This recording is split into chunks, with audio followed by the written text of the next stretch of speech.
So here's a fun fact.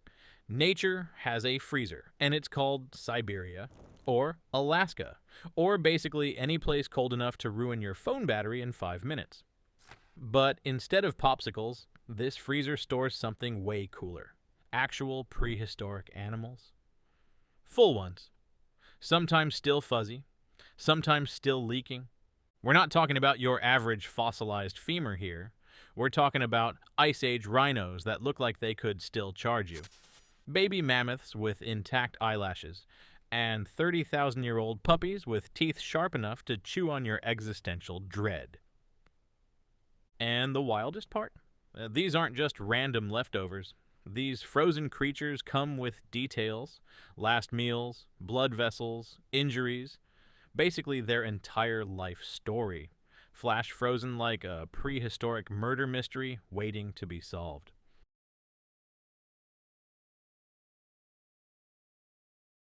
Let's get one thing straight. This isn't the glittery horned horse of fairy tales. The Siberian unicorn, Elasmotherium sibericum, was more like a rhino who hit the gym too hard and refused to skip leg day. Standing up to 6.6 feet tall at the shoulder and weighing as much as a school bus, this beast was built like a medieval battering ram, with a single horn that may have been over 3 feet long. You know, just in case mammoths wanted to start something. Now, for years, people assumed this creature vanished around 200,000 years ago. Very old. Very extinct. Case closed. But then science pulled a plot twist. Thanks to new radiocarbon dating of remains found frozen in Siberian permafrost, it turns out the Siberian unicorn might have been hanging around just 39,000 years ago. That means it probably rubbed elbows or horns with Homo sapiens. Great! Another animal early humans could have annoyed into extinction. And those remains? Yeah, they're not just bones. Some were pulled out of the permafrost with preserved tissue and partial hair, like some Ice Age relic in desperate need of a conditioner. Their teeth show signs of heavy grazing. These unicorns weren't galloping through rainbows. They were face down in dry steppe grass 24/7. They had long, low skulls built like battering wedges and wore their one-horned look like a tank's turret. As for that massive horn, we haven't found one intact yet, because keratin doesn't age well in the freezer. But the base of the horn on their skulls is wide enough to suggest it wasn't just for show. Think mating displays, turf wars, or skewering predators who looked at them funny. Basically, this thing wasn't just weird, it was aggressively weird. So what finally took out the unicorn? Probably not a dragon or a cursed forest, but the far less dramatic combo of climate change and shrinking food supply. As the Ice Age landscape shifted and dried, the specialized grass the unicorns depended on started disappearing. And unlike today's rhinos, Elasmotherium couldn't adapt fast enough. No salad, no survival. The good news? Thanks to the cold, we've got solid clues about how they lived, moved, and even chewed. The bad news? Still no glitter. So much for magic.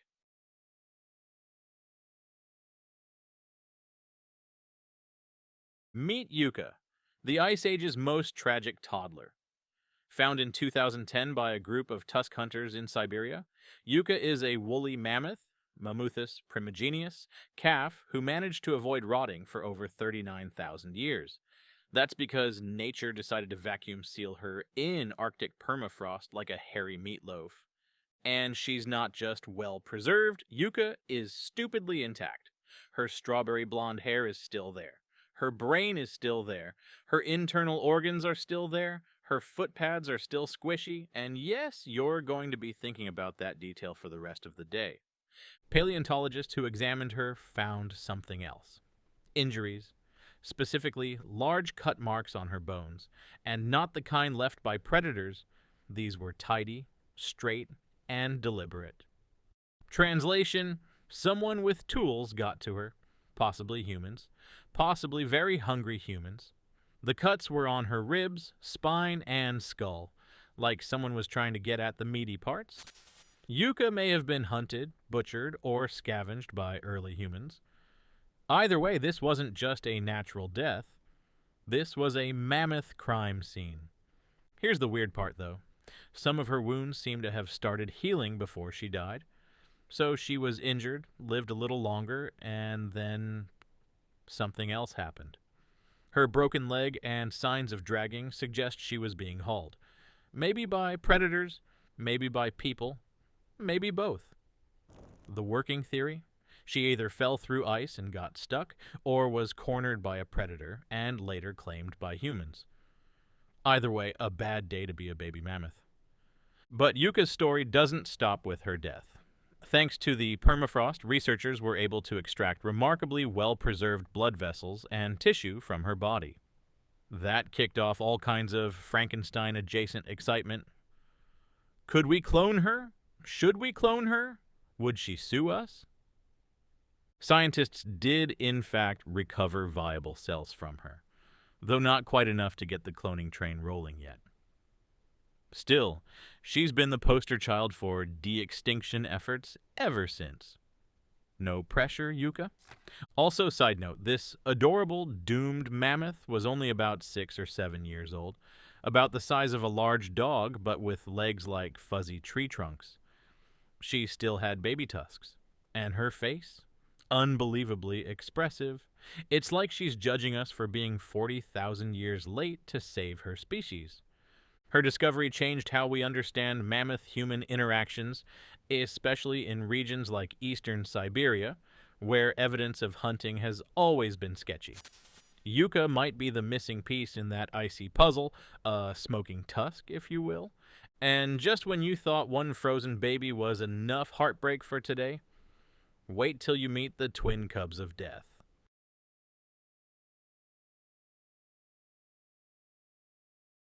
If you think one frozen animal is creepy, try a prehistoric group photo. The Yukagir region of northeastern Siberia has a habit of coughing up Ice Age bodies, like it's hosting the worst family reunion in history. Welcome to the site of the Ice Mummies, where woolly rhinos, musk oxen, and yes, even cave lions are just lying around, perfectly chilled since the late Pleistocene. Let's start with the VIPs. 2 cave lion cubs found in 2015 and 2017, nicknamed Uyan and Dina. These babies were so well preserved, you can still see their whiskers. That's right, 30,000-year-old whiskers. Both had intact fur, claws, and internal organs. Even their tiny milk teeth were still in place, which is both adorable and horrifying. Researchers believe these cubs were only 1 to 2 weeks old when they died. They were likely killed in a sudden collapse, possibly a landslide or cave-in, followed immediately by freezing temperatures. It's like the Ice Age decided to turn the trauma up to 11 and then hit pause. They didn't even get a chance to open their eyes. Brutal. Then there's the woolly rhino found in the same general area, a juvenile with all 4 limbs still attached, skin intact, and a horn so well preserved it looked like you could still get poked by it. Its intestines were full of Ice Age grass, which was helpful for scientists and terrible for anyone within sniffing distance. These remains aren't fossils. They're mummies, freeze-dried by the Arctic in a way that makes ancient Egypt look like amateurs. Some still have muscle tissue. Some still have eyes. These animals didn't just die. They got locked in time like some icy taxidermy nightmare. And it's not just about the gross factor.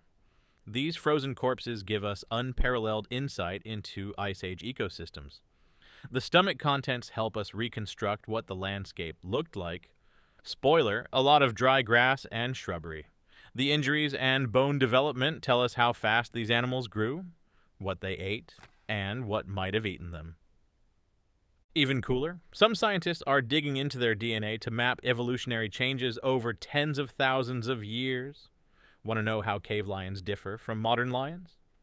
Just ask the dead cub in the freezer. So, what happened to all these guys?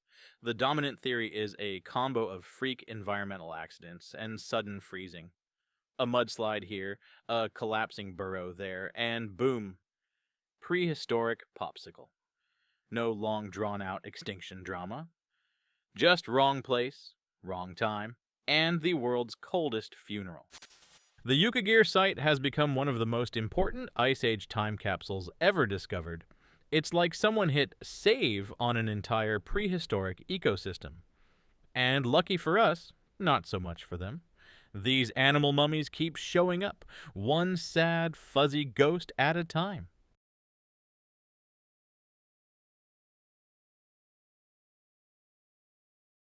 Imagine taking a big bite of your lunch and never finishing it for 36,000 years.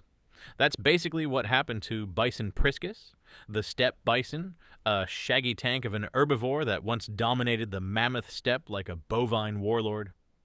These guys were everywhere across Ice Age Eurasia and North America, munching grass, dodging predators, and generally minding their business, until the weather turned traitor.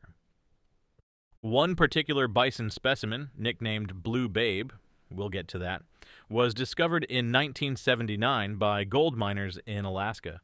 And it's not just famous for its name. This bison was so well preserved that its skin was still blue from minerals in the frozen soil.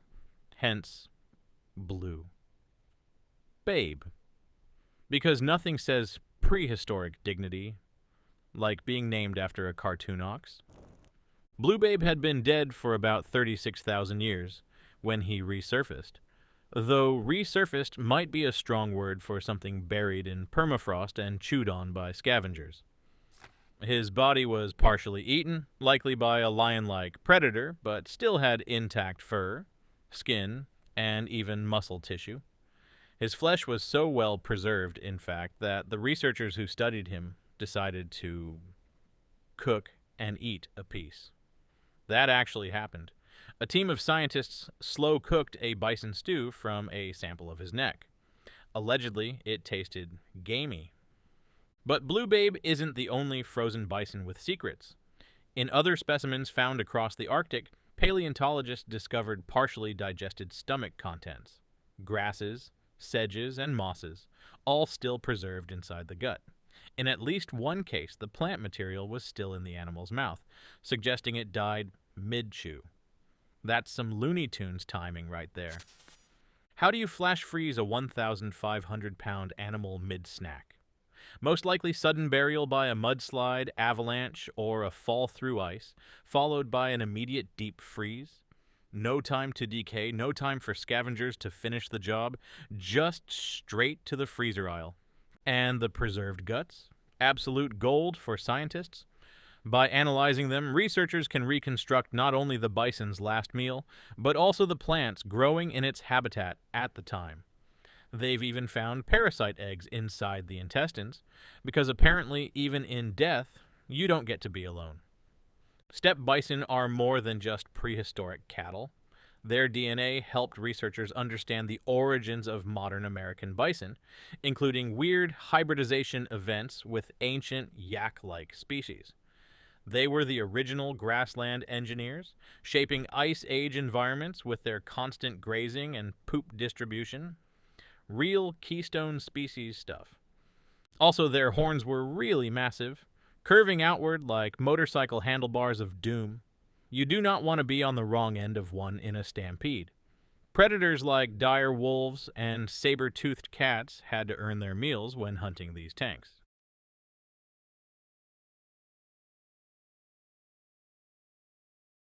Okay, imagine this. You're walking through the Siberian wilderness, and you stumble across what looks like a very dead, very hairy puppy. But this isn't someone's lost sled dog. This is a canid from the Pleistocene, frozen solid for 18,000 years, and preserved so perfectly that its nose still looks like it could boop you back. Discovered in 2018 near the Indigirka River in northeastern Siberia, this pup instantly confused scientists. It had fur, teeth, claws, and even individual eyelashes still intact. You could practically name it and bring it home, except for the whole ancient mystery part. They called him Dogor, as in dog or, because nobody could tell what he actually was. Early DNA tests came back inconclusive. Not wolf, not dog, not quite anything in between. Like he got stuck in the evolutionary awkward phase and then immediately frozen mid-puberty.